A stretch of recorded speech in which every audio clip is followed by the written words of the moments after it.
Welcome to the UK OCR Community Podcast, presented by Obstacle Racing Media. Each episode, we'll be talking to race directors, elite runners, weekend warriors, and frankly, anyone else from the UK OCR scene that will talk to us. Here is your host, Alan, aka Muddy Duck. Anywhere in Chicken Town. The bloody scene is bloody sad. The bloody news is bloody bad. Greetings, friends, acquaintances, and anyone else who just happens to be listening. Welcome to another edition of the UK OCR podcast with me, Alan. Yes, I am back, and we have got a bit of a special episode. So, as you know, British Obstacle Sports have called an EGM, which is, and I learned this in the podcast, an extraordinary general meeting, which is all about disbanding World Obstacle, as well as some other things. But basically it's about disbanding World Obstacle and where that potentially might leave us. So I got James and Becky from British Obstacle Sports to pop on a little podcast with me and just ask them some questions about it. It's not too long. It's about 45 minutes, 50 minutes, not too long. But I asked the questions I think that you guys and girls wanted answering. Where's it going to leave us? What's it going to do? So, without further ado, oh, by the way, yes, it is Sunday. I know you're actually confused. It is a Sunday. This goes out a day earlier because going out a day earlier means that you get it before the actual vote. So that's why we put it out a day earlier, because the vote starts from today, so which is Sunday. So here it is. Have a listen. Let me know what you think. If you've got any questions, reach out to James, reach out to me, reach out to whoever you want to reach out to. Answer them questions. So anyway, here we go. Listen, have a listen. James, Becky, welcome to the UK OCR podcast. How's things, guys? Let's go to you first, James. On this Friday, we'll break the barrier. We'll go. It's a Friday. It is a Friday today before the AGM goes out at the weekend. How are you on this sunny Friday? Yeah, very good, thank you. Very good. It's been a busy week. So thank you for making time. I know I asked kind of earlier in the week, and then I just completely ignored you, and you said, "Oh yeah, let's catch up." So appreciate it. And Becky, I only messaged about 2 hours ago. Please help me get on this podcast with Alan. So no, thank you both. Appreciate it. How are you doing? I'm doing well. I'm doing very well. It's the end of the month for me, so the end of the month's always a good day at the end of the month. Payday, for people like myself who work 9 till 5. Becky's a little bit later than 9 till 5 because you're still at work, Becky, I'm going to assume, when I see all the lab technicians in the background and everything. That's right, yeah. I think I've been living in the Sport and Exercise Science lab this week. Just really love my job sometimes. So everyone's got to love a job. I love my job, and I say that with gritted teeth. No, I do actually love my job. I love both my jobs. My job of this and my other job. It's EGM time. Emergency general meeting time. It's extraordinary, not emergency. Extraordinary. Basically, I like that one. Extraordinary. I like that. Is that what we're calling it? That's not its official name. General. You have normal AGMs, and sometimes if something important doesn't fit into a normal AGM and you need to call a meeting, it's called an extraordinary one, but not an emergency. It's not an emergency, guys. Don't worry. See, I always thought it was stood for emergency. I never knew that. There we go. Extraordinary general meeting. And it's going to happen on March 9th, so we're a week away from it, people. But voting starts as this goes out on the Sunday. Yes, people, it is a Sunday. You're not listening to this on Monday. You listen to on the Sunday, so voting's going out. So we're going to talk a little bit about it, why British Obstacle Sports have arranged this, because things are happening. See if we can ask some questions. We've got very little notes, listeners, so I'm just going to throw questions at James and Becky as we're going through. So, James, tell us why it's being called, first of all. So, why it's been called is there's important discussions at an international level of whether, and I won't go through too much of the backstory. I think people know that UIPM and World Obstacle have been discussing a potential integration since 2023. That is now basically, we have details on the table of what that would look like. And we, as British Obstacle Sports, will be voting on March 15th at the World Congress of FISO, World Obstacle, to decide if that integration should go ahead by dissolving World Obstacle. So while we're having a EGM at British Obstacle Sports is because we feel this is a really important decision and our members should be engaged and involved in that decision. And in addition, we voted at our AGM last year what we would like out of a potential integration as British Obstacle Sports. And we also committed as a board to come back to our members to decide the British Obstacle Sports vote, essentially. So that's why we're having the EGM, and while I'm speaking to yourself, and we've got some Q&As coming up just to really understand why we as British Obstacle Sports Board are recommending to our members to vote in favour of this integration. Cool. It is a pretty big, what's the words I'm looking for now? It's a pretty big time in our world, in our little world, in obstacle horse racing. It is a very, very big time. We've spoke about this, like I said, from 2023, what's going to happen. UIPM have done X, Y, and Z, a lot of water under the bridge that side. World Obstacle, a lot of water under the bridge from that side. We've now come to a point where both of these two tides have met under this bridge, and British Obstacle Sports are now deciding which way we're going to flow. Are we going to agree that we're going to dissolve World Obstacle and potentially what the consequences of that afterwards? Or are the members of British Obstacle Sports going to vote against it? And I don't know how we would maintain World Obstacle if we voted against it and everyone voted against it, which is quite interesting. That's a strange scenario when the president doesn't really want to be there. But anyway, that's the whole thing. And that's maybe something we can talk about for sure. Yeah. But let's kick off with that one then. So let's just say that we don't vote for World Obstacle to be disintegrated, and on March 15th, when the big vote goes from all of the world national federations, they don't dissolve for World Obstacle. What could that outcome look like? Mm-hmm. Well, there's maybe what is probably worth us sharing with everyone is also, if we as British Obstacle Sports vote no, we are one of 65 nations who will be voting. So our vote, while it will influence the final outcome, clearly it's not the only outcome. So I'm sure everyone gets that, but just so everyone's clear that, so we'll vote yes or no based on how our members vote. Then at the World Congress, if there is, well, it's not really a no to you have to get 80% of the votes to dissolve, essentially. Okay.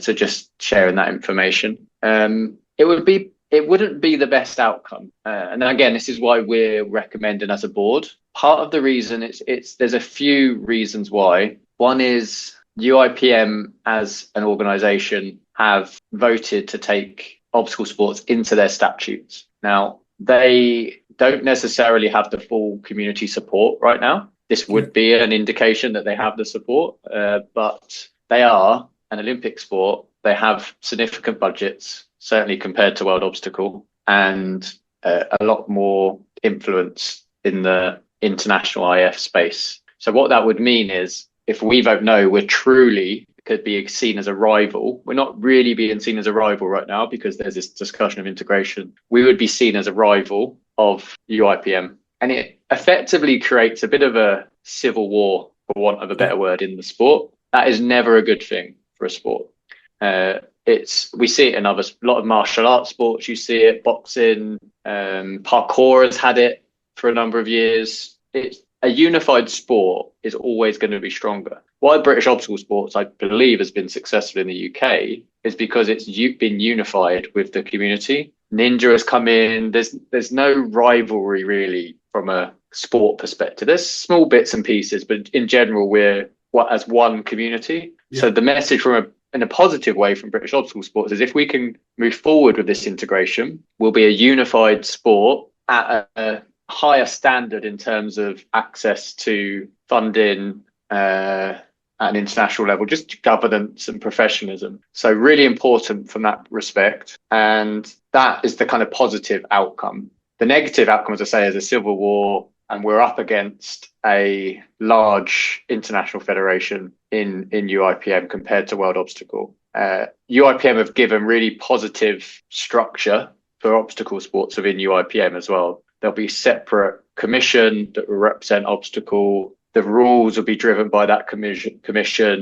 The championships will be what we expect to see from championships. So we're effectively doing the similar things to what we've been doing before, but we're moving under a more structured IF. Like, not without its challenges, not without issues, but most IFs have issues. But in comparison to where we are today, a step forward. Now, World Obstacle, if we were to continue as World Obstacle, I think probably you would see issues in terms of leadership. So as you identified, Ian Adamson, the president, who I think he will understand and accept that not everyone is Ian's biggest fan, but equally he has put in a lot of work into the International Federation and a lot of volunteer time, and a lot of things have progressed there, but it's still only a volunteer organization.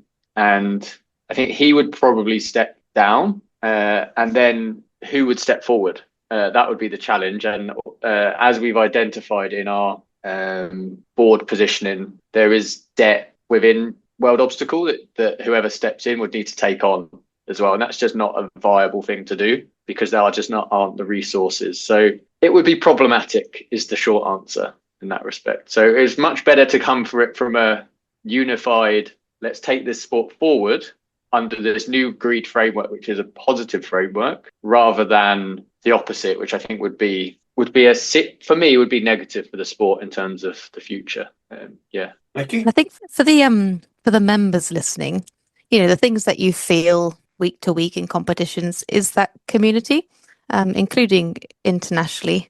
And although this isn't directly related, something that we've seen in the past is different events, hosting different types of championships. And recently we've seen those kind of the history of those recognized. I think the community have responded really well to that, really enjoyed the recognition of the history and everything that's come before to get us to this point. And so, if there was like a civil war, if we didn't vote to dissolve World Obstacle and it became a rival, that would kind of go against that feel that I think people have appreciated recently in terms of us coming together and unifying in different ways. And even if you're not involved with the governance or the professionalism or the Olympic level of international racing, that kind of feeling might be felt differently if there was that split in the future. So it does kind of trickle down to the members at home on the ground in the UK. So we're trying to protect that and move it forwards. And it's harder to kind of put that down in black and white on paper. But I think that is part of the underlying ambition. The culture is to keep that community together and keep it moving forwards and collaborating, which we have done really well so far at a national level. And of course, with British Obstacle Sports and James's kind of work with considering all the detailed aspects of this kind of vote, I think we're in a really good position to be able to make an educated kind of decision. Yeah, I think that's a fair comment. Would it be fair to say that British Obstacle Sports has one vote out of, did you say 66 or 85 federations? I'm not sure how many federations, national federations. 65. 65. So we are one vote. Although we may well be one of the bigger national federations. British Obstacles may well be one of the bigger national federations there, but we are just one vote. This, to a lot of the 65, it's not going to affect them potentially as much as what it would affect the UK. So whether it be good or bad, we are going to get whichever it is more than anyone else, because naturally we're much bigger. And there's probably going to potentially be much more folks on that. Would that be fair to say? So if there was something good going to happen out of it, let's just say there was a pot of money, and this is what a lot of people are going to be thinking. People are going to be thinking, UIPM, there's a huge pot of money. They've got National Olympic Committee. So I'm trying to think how our listeners will think and what people might say. Would it be a fair comment to say that if there was, we'll just say, £5 million in this pot, that if British Obstacle Sports is one of the bigger the people, and UIPM decide to invest this £5 million to grassroots obstacle course racing, we would potentially get a bigger cut of this money, or would it just be spread out? I'd love to say there was going to be this pot of money. Probably not. Let's take the fictitious example though.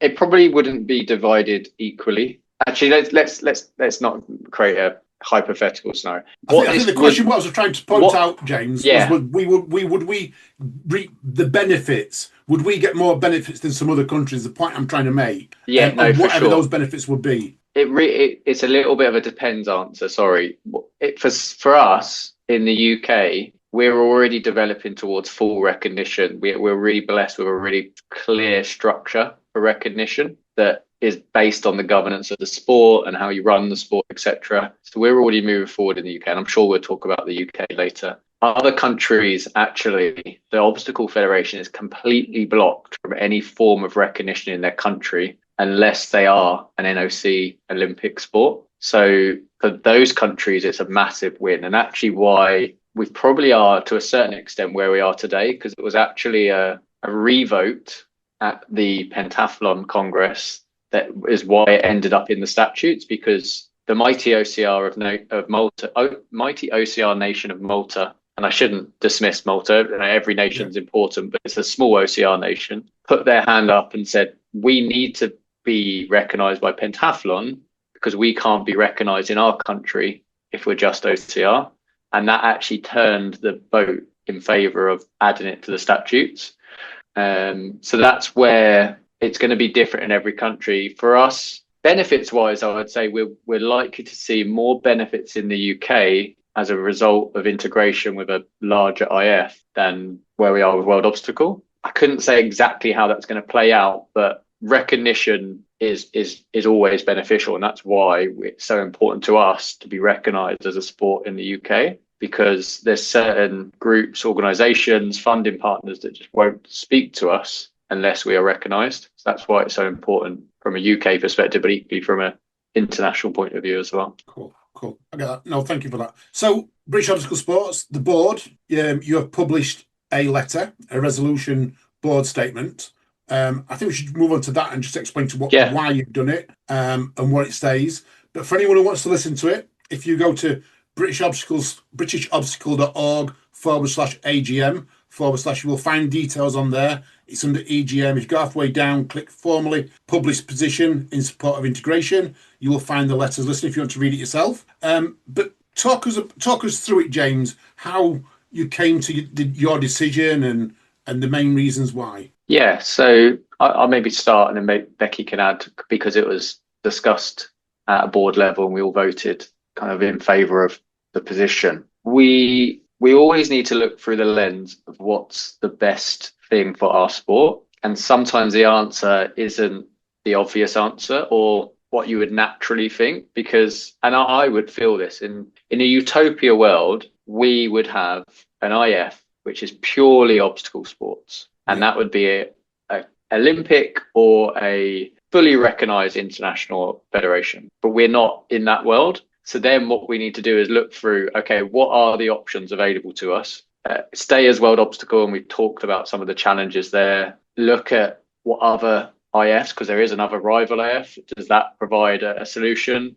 We don't think it does. Set up a new IF and all the challenges of doing something like that. We know how hard it is to set up British Obstacle Sports and run British Obstacle Sports. And then we look at this other fourth option, which is UIPM. We've always been of the opinion we need to understand what it means and if it's in the right interest of our sport. And we were really concerned that it would be, we're going to run the sport and we're going to only do certain events that we want. We're not going to bring in the whole sport of obstacle sports, OCR and Ninja. But the discussions we've been having since July, and we've shared the Congress book, which is available to all the national federations, and the principles of integration, which effectively allow us to, and it's not, we have to be clear and open, it's not full control, because there's a board at UIPM that, just like British Obstacle Sports, they are the board, but there's going to be a lot of autonomy of the Obstacle Commission, a lot of direction for the Obstacle Commission of how the sport goes forward in the future.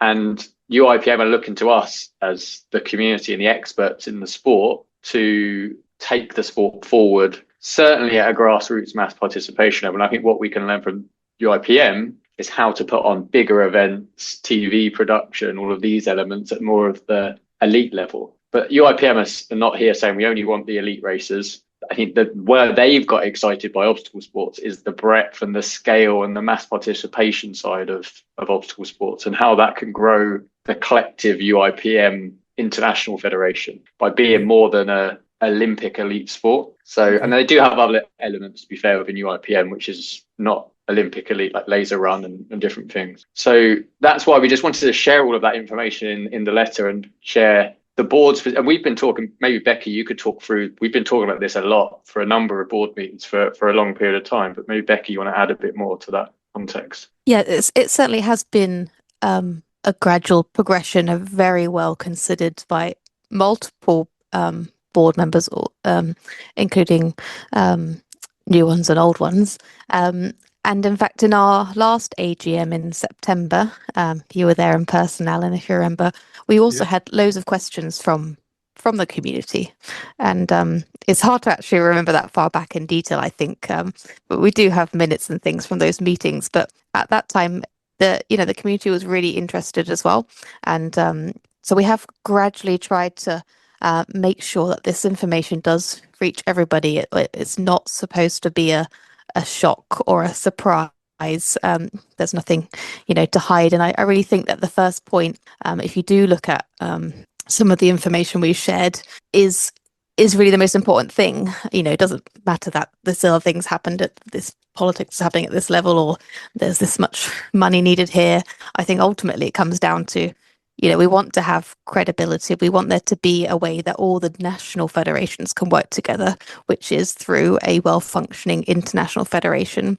I've been looking at various policies as part of our own national recognition kind of process and beyond that as well. And I've been looking at across sports, across countries, looking at IOC consensus statements and all sorts of things. And it makes it so much more difficult if there isn't that, really well-developed, regulated international federation.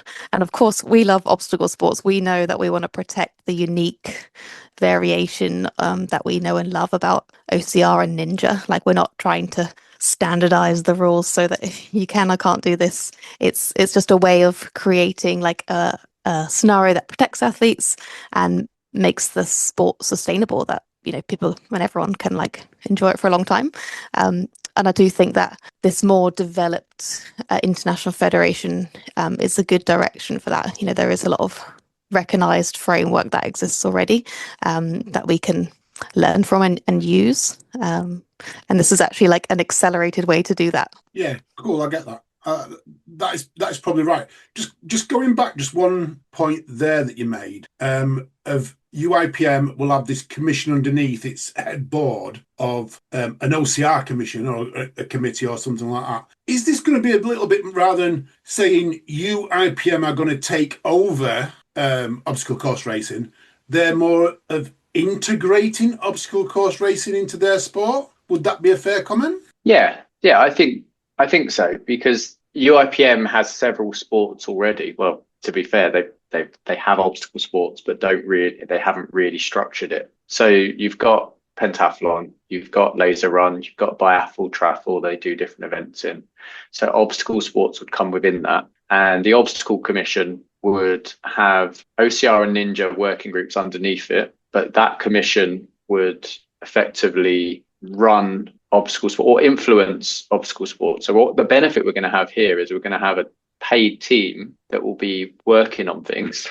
So we want to develop a format, or we want to develop certain obstacle or rules. We can, as the obstacle commission, say, look, we've had these discussions. We believe this event format, 800 meters. I'm just saying that fictitiously, but this is going to be an amazing event format. Can you investigate this? Can you develop what this might look like? And then that will be a discussion. We almost effectively would be client to those discussions and representing the sport in those discussions. But yes, it's an integration. I would say it did feel, and it was a bit of a takeover in 2024, because that wasn't something that the obstacle community said yes. But this is our opportunity to say yes and embrace and actually be part of the future, rather than it feel like there's two parallel paths, essentially. Yeah. Because it did feel like it was going to be a takeover, didn't it? I think we all thought back in 2024 when UIPM sent a letter out saying to certain pentathlon groups, you're going to be running OCR, we all very much thought it was a takeover. And things have developed since then. And I think we sometimes still look back at 2024 and we take that initial thing. We've now got to look at what's happened between then and now. A lot of water's gone under that bridge, like I say. And we're now at a point where this sounds to me, for the way you're telling me, it does sound like more of an integration, that they're going to sit at the top and we're going to sit underneath it, maybe alongside, like you said, pentathlon and biathlon and everything else that sits underneath it, which I think is a great thing, because that's very similar to the way British obstacle sports sits at this moment in time. We've got the top. James, you're up there as a CEO, but then we've got all these committees. Becky, I think you're part of several of these committees, the technical committee as well as the board at the top as well, which is, it's great to see that. I guess the way British obstacle sports set up, UIPM is going to be set up, and it's not just going to be a straight up, this is what's said at the top and nothing else. I think, yeah, and that shows that our value is being recognised. Our expertise as understanding and having influenced obstacle and ninja sport so far is valued and is wanted, to take all of the sports forwards, rather than it happening anyway with a random group of people and making decisions and having this split. So I think it's nice, and we have been invited to talk to other board groups and have recognised that yes, we do know more about our sport, and that's been recognised too. And so having the opportunity to have this kind of what's the proper term, James, for the committee? The Obstacle Commission. Sorry, yeah, I wanted to get it right. The Obstacle Commission is needed to come from people like us, and we didn't have that opportunity previously, so it's a good forward step.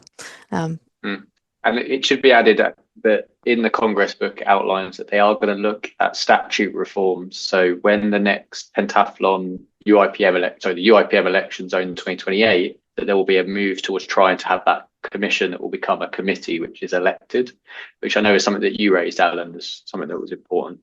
I did want to just clarify one thing just around the different groups. So there's already kind of a laser run biathlon travel group, and this would be the obstacle commission that it's already set up, but it hasn't got anyone in it right now. Yeah. Pentathlon, modern pentathlon, the Olympic sport, will still, I would say, be dominant from a time commitment of the secretariat. Yeah. But we have to remember that is where the majority of the funding comes from for the organisation, and also it's in our interests that modern pentathlon stays an Olympic sport every 4 years, because while the International Federation will still run and still manage, if it isn't Olympic sport, it will be in a different guise, just because of the importance of that Olympic status. So that's definitely going to be a fundamental part of the UIPM, and it's still very important, but it's in our interest as well that remains important. And who knows in the future, I know it's an aspiration to have more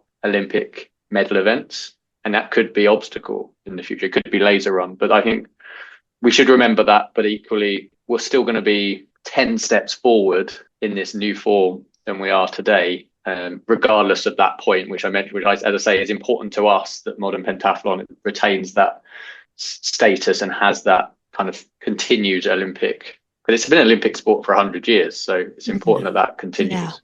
Yeah. And just from a GB perspective, it's important because we've had a number of medalists in it in the last 20 or so years. Yeah, and I think it's good in terms of if OCR is part of modern pentathlon, it's going to be part of modern pentathlon. So OCR is going to be part of modern pentathlon, because if we look at the Winter Olympics that's just happened, we've seen many spin-offs come from the Winter Olympics. When we saw the skeleton, we've never had mixed skeleton before, but all of a sudden we've gone skeleton, now we've got a mixed skeleton where they're taking double runs. So potentially, and that's just one that I saw in the Winter Olympics, potentially we could see spin-offs of the normal, the Summer Olympics have spin-offs. Hopefully, who knows, maybe one day it might be, let's have an individual 100 metres or a 3K or an 800 or whatever OCR race, which would be absolutely fantastic.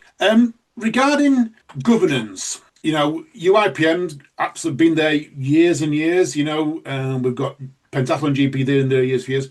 British Obstacle Sports, we're about to get governance. Will this, us going under a UIPM umbrella, will this help British Obstacle Sports get governance, or will it slightly push it back a month or 2 or 3 or whatever? What's the situation with that? So there was a little bit of a risk, because it's always, even since our pre-application stage, there's always been a constant discussion about the international picture. So we've always had to keep the sports councils updated on what's happening. Yeah. That's important. We never want them to find out something that we haven't told them, because then it looks bad on us. So at the start of the year, there was a little bit of a flag from Sport England saying, oh, we might just pause on this while things are happening internationally. What we said is, actually, no, we're under World Obstacle now, and we'll either be under World Obstacle or we'll be under UIPM, and that's outlined. So we got a letter from UIPM World Obstacle that explained that kind of governance transition. Yeah. And we also got a letter from Pentathlon GB that we wrote as a joint letter. And basically, we've been collaborating, we're integrated, and we're not integrated, we're integrated. Our position is integrated. We may talk on that kind of side because we have to be transparent on what the future might look there. But that satisfied the recognition process. So while it's still taking a long time, and I think it inevitably does in kind of sports bureaucracy, we're not being held up by the international situation. They were satisfied with what we explained and the information provided from UIPM, World Obstacle, and us as British Obstacle Sports with Pentathlon GB's support. Fantastic. Yeah. So where does that leave us with Pentathlon GB? Because that was going to be my next question. Yes, and I think that's got to it. Well, that is the slight elephant in the room, and I think it's just being open with everyone that where that leaves us. Our position has always been what's in the best interest of the sport. Yeah. Nothing is predetermined, and that's genuine. Clearly, this moves us closer to that being more of a possibility. Like that's just an obvious, everyone can see that, right? But it's not predetermined.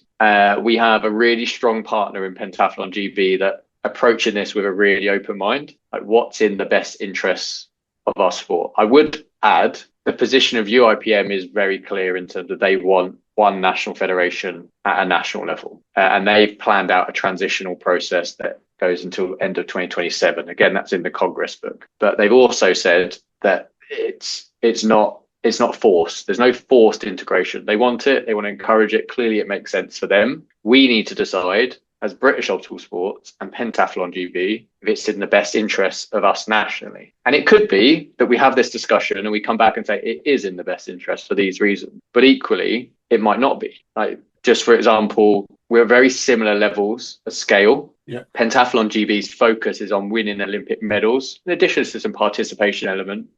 We have grown, and we want to get the brand of obstacle sports out there to more and more people around the country. That also is beneficial to Pentathlon because it brings potentially people into their pathway. So that's just going to be an open discussion. And we're also going to have to speak to the funding partners. They are funded already. We want to be funded. So we need to have that discussion. But again, it needs to be, how do we get obstacle sports to more people in the country? How do we get more people taking part? How do we grow the sport? And I'm sure from a pentathlon perspective, it's the same point. How do you grow pentathlon? And how do you make sure we win more medals as an Olympic sport?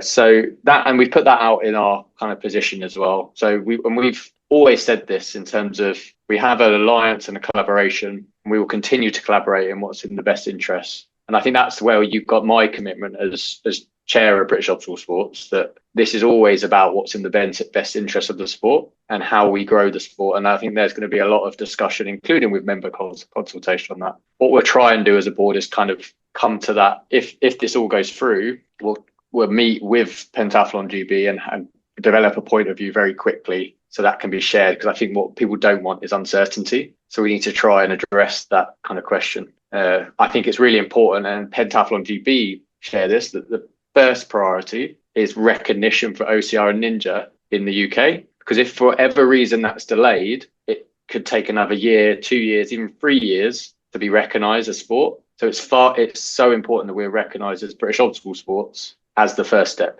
because then we've got OCR and Ninja as recognised sports in the UK, and that's going to be massive collectively for the sport. I don't know, Becky, is there anything to add there? Yeah, I think that it's not something that is happening, or definitely happening, or not happening now. So there's a limit to how much you should hypothesize about that.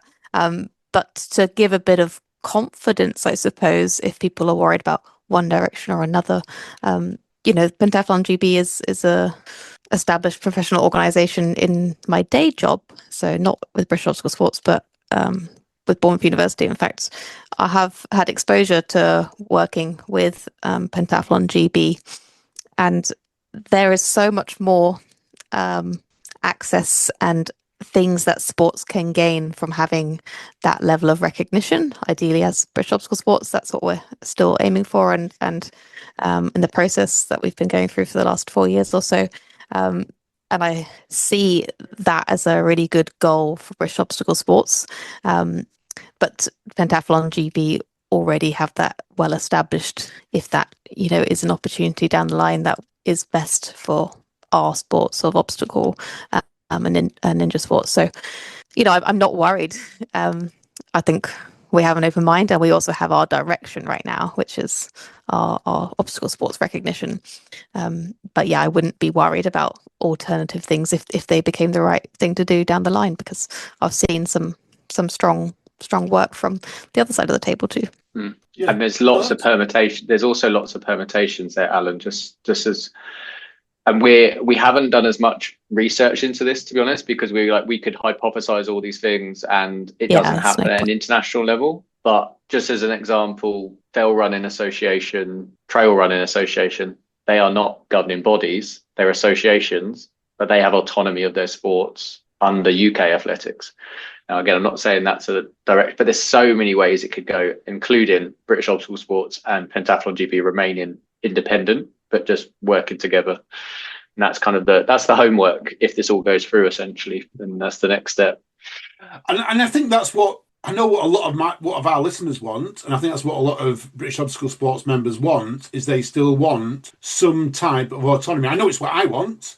I want to be able to speak to someone about obstacle course racing, and not someone who comes from a fencing background who doesn't know what a lashy is, or doesn't know what a heel lock is, or something like that. I want to speak to someone who's involved in OCR, and I'm pretty certain a lot of our members do. And that's why I guess. And so do I as well, Alan. That's fair. Yeah. So I think that's the benefit of, because we are a volunteer organisation, the majority of the board are part of the obstacle community as well. We've got some independent non-execs, which is really helpful. And we've just had Ben Hollis join from UK Sport, which has been invaluable. And we've had Lide that's just joined, who's from a finance background. So that outside input is really valuable. But actually, the board is the community as well, primarily. Yeah. And I think that's what people are worried about. I genuinely think that's what people are worried about. I've said in the past, I'm confident that whatever happens, it happens, and it will only be for the good of our sport. I don't see British Obstacle Sports disbanding. If I'm honest, that's just my opinion. Listen, I don't see disbanding. I see in some way potentially integrating with GB Pentathlon. This is me just speaking off my own mind. This is not what Becky and James have said to me. This is me thinking off my own head now. I do see this. I see it as a good thing. I see it as, it can't be a bad thing if we have got expertise from a international level stepping in and helping the British Obstacle Sports. I think that's potentially a good thing. I don't think there'll be a takeover. I genuinely don't think there'll be a takeover, but I think there might be some type of integration or somewhere where maybe we just talked about then, James, that I wrote it down, Obstacle Commission, just in case Becky got it wrong again. I wrote it down. Actually. Thank you. Obstacle Commission sits under UIPM's board. That maybe there is a Obstacle Commission sits under GB Pentathlon, whatever it would be. Like you mentioned, fell running and trail running sitting under UK Athletics. So I think whatever we look at, it's a good one. One of the things that I did notice in the statement that you was talking about, and it jumped out of me when I read it all, which was Section 8. Currently, FISO have a debt of, I'm going to say $800,000, which is quite a lot of debt. That debt's not going to be transferred to UIPM. Yeah, I want to ask, we're not going to be responsible for that debt as individual federations or part of World Obstacles. Am I right? I need to check this. Becky will know that I asked that at the 2024 Congress, and I got it into the minutes as well because yes. James was very good, very adamant in front of all of the nations. That was Costa Rica, right?